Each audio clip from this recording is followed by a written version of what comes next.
प्रिय साथियों नमस्कार। मैं doctor S K Goyal, endo laparoscopic and laser surgeon, Goyal hospital Kota. पिछले वीडियोज़ में देखा कि फिस्टुला को रोकने का उपाय क्या, फिस्टुला कैसे बनते हैं, इनका इलाज कैसे किया जाता है, कितने प्रकार के होते हैं और लेजर द्वारा उनका उपचार कैसे संभव है। आज हम समझेंगे कि फिस्टुला में ड्रेसिंग का क्या इम्पोर्टेंट है। फिस्टुला के ऑपरेशन के बाद ड्रेसिंग सबसे इम्पोर्टेंट अदा करती है। बहुत इम्पोर्टेंट रोल है ड्रेसिंग का। तो ड्रेसिंग आपको घर जाकर प्रॉपर करवाना है, चाहे तो आपके घर वाले करें या कोई नर्स करें या कोई कंपाउंड करें। कंपाउंडर भी ड्रेसिंग करता है तो उसको ये सब बातें जानकारी में होना चाहिए। पहली बात तो जो भी घाव होता है या मल द्वार पर होता है, हर बार मल जाने के बाद उसकी अच्छे से सफाई रखें और गर्म पानी में उसकी सिकाई करें, जिसको बोलते हैं hot seat bath. Hot seat bath कैसे लेते हैं कि आप एक टब में गुनगुना पानी भर लीजिए और वो थोड़ा सा कोई भी एंटीसेप्टिक सॉल्यूशन जैसे वोकाडिन या डिटॉल 1 चम्मच डाल लीजिए। उससे वो वाटर स्ट्राइल हो जाएगा। उसमें कम से कम 15-20 मिनट गुनगुने पानी में सिकाई करिए। उसके बाद उस घाव को आपको वॉश करना है। वॉश कैसे करते हैं आप, उसमें सलाइन लेके एक जो अपना स्प्रिंकल बोतल आती है जो नाई यूज़ करता है वो भी यूज़ कर सकते हैं। उसमें सलाइन भर के उसको हम ऐसे पिचकारी मार सकते हैं, उससे अंदर जो मल कहीं भरा हुआ तो निकल जाएगा। ऐसी हमारे पास एक एक्सेप्टो सिरिंज आती है। ये इस सिरिंज में आप ऐसे उसको बिटाडिन और सलाइन के में डुबोइए और इसमें सलाइन भर जाता है। इससे भी आप पिचकारी मार के अपने वुंड को सफाई कर सकते हैं, ताकि उसमें जो मल लगा हुआ है, पस है, इन्फेक्शन है। उसके बाद हमें कई एंटीसेप्टिक स्प्रे आते हैं, जैसे कि एक स्प्रे है जो मैं आपको बता दूं, जैसे ये है एक स्प्रे जिसमें सुपर ऑक्साइड सोल्यूशन होता है। ये जैसे ही आपको घाव पर लगेगा सब बैक्टीरिया को, इन्फेक्शन को किल कर देता है। इसमें ऐसा बॉटल आती है जिसमें कि परफ्यूम एक स्प्रे निकलता है सर। उसके बाद हम उस घाव के अंदर एक क्रीम में मिला क्रीम से उसकी ड्रेसिंग कर सकते हैं, जो कि एक एंटीबायोटिक क्रीम होती है जेंटामाइसिन, और इसमें कोलेजेंस भी होते हैं। साथ में घाव को की स्पीड को बढ़ाने के लिए कोलेजन ग्रेन्यूल्स भी आते हैं। इन ग्रेन्यूल्स को वहीं स्प्रिंकल कर देंगे घाव के अंदर और क्रीम लपेट देंगे। उसके बाद ऊपर से एक गॉचपी स्टाइल लगा देंगे और उसके बाद उसको पैक करके ड्रेसिंग कर देंगे। ये प्रक्रिया रोज़ करनी है, डेली एक बार ड्रेसिंग होना ज़रूरी है। अगर आपको मल आ गया दोबारा शाम को दोबारा मल जाना पड़ता है, कोई चिंता वाली बात नहीं है। आप उसको धो लीजिए, गर्म पानी में बैठ जाइए और पुनः ड्रेसिंग कर लीजिए।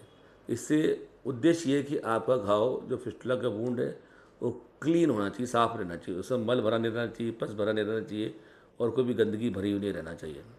दूसरा, जो भी नर्स या कंपाउंडर आपकी ड्रेसिंग कर रहा है उसको बोलो कि ड्रेसिंग के पहले अच्छे साबुन से हाथ धोए और उसके लिए आप पूरा पैकेट जो है स्टेराइल ग्लव्स का मंगवा लें। वो स्टेराइल ग्लव पहन के ही आपकी ड्रेसिंग करेगा, न कि सिंपल ड्रेस डिस्पोजेबल ग्लव पहनेगा, कि उससे इन्फेक्शन आपको जाने के चांस रहेंगे।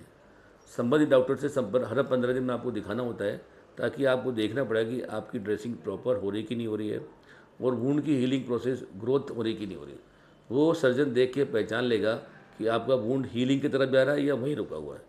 अगर उसमें कोई कलेक्शन नहीं है, पस नहीं पड़ रहा है, इन्फेक्शन नहीं है, तो आपका वुंड बिल्कुल रेड और एजेस आपके ब्लूइश होने लग जाएंगे। वो सर्जन पहचान लेगा आपको। अगर आपके वुंड में इन्फेक्शन है या कुछ उसमें पस भरा रहता है तो आपका पेट अनहेल्दी या अनहीलिंग प्रोसेस जाएगा। तो आपका सर्जन जिसने ऑपरेशन किया है वो देख लेगा कि आपको अच्छी ड्रेसिंग हो रही है, वुंड नीट एंड क्लीन है, कोई कलेक्शन नहीं आ रहा है, तो उसके बाद उसकी सलाह के अनुसार आप एंटीबायोटिक का उपयोग करें और वुंड क्लीन करें। फिस्टुला के केसेस में बहुत ज़्यादा एंटीबायोटिक की जरूरत नहीं होती। मैक्सिमम 1 और 2 वीक्स एंटीबायोटिक ले लीजिए। एच पर आपकी कल्चर सेंसिटिविटी आई है, उसके बाद जब एक बार वुंड स्ट्राइल हो गया फिर उसके बाद एंटीबायोटिक लेने की जरूरत नहीं है। वुंड भरेगा आपकी अच्छे से toileting and cleaning of the wound and dressing से अच्छे। उसके अलावा वुंड भरने की तेज़ी लाने के लिए आपको स्वस्थ भोजन का ग्रहण करना है। हाई प्रोटीन डाइट, जैसे अगर आप वेजिटेरियन हैं तो वेज में मिल्क ले सकते हैं, दही ले सकते हैं, पनीर ले सकते हैं और मशरूम खा सकते हैं आप। ड्राई फ्रूट थोड़ा सा ले सकते हैं, 5 बादाम 7 बादाम, या साथ में अखरोट खा सकते हैं, अंजीर खा सकते हैं। अगर आप नॉन वेजिटेरियन हैं तो आप अंडे खा सकते हैं, फ़िश खा सकते हैं, चिकन खा सकते हैं। ये जब हाई प्रोटीन डाइट आपको जाएगी तो ये वुंड को भरने में आपको हेल्प करेगी। तो मेरा ये कहना है, मैं आपको ये सलाह देना चाहता हूँ कि सर्जन जो ऑपरेशन करके देता है, एक वो 50-70% काम होता है, 30% जो काम होता है वो आपकी ड्रेसिंग के द्वारा नर्स और कंपाउंडर या घर वालों के द्वारा किया जाता है। इसकी अनदेखी नहीं करना चाहिए, ये इम्पोर्टेंट रोल है। और हर 15 दिन में, 1 महीने में अपने डॉक्टर को मिलते रहें, दिखाते रहें और कोई कारण नहीं है कि 2 से 3 महीने में आपका कॉम्प्लेक्स फिस्टुला का घाव भी भर जाएगा। और कई घाव छोटे होते हैं तो 1.5-2 महीने में भर जाते हैं, लेकिन मैक्सिमम 3 महीने में 99% फिस्टुला ठीक हो जाते हैं अगर आपकी सर्जरी अच्छी हुई है, परफेक्ट हुई है तो। थैंक यू वेरी मच, बहुत बहुत धन्यवाद। अगले एपिसोड में हम पढ़ेंगे कि पाइल्स, और जिसको मत्स्य बोलते हैं, हम मेडिकल साइंस में हेमोरॉइड बोलते हैं, वो क्या बीमारी होती है, कैसे बनती है और उसका निदान कैसे किया जाता है। धन्यवाद, आपका दिन शुभ हो।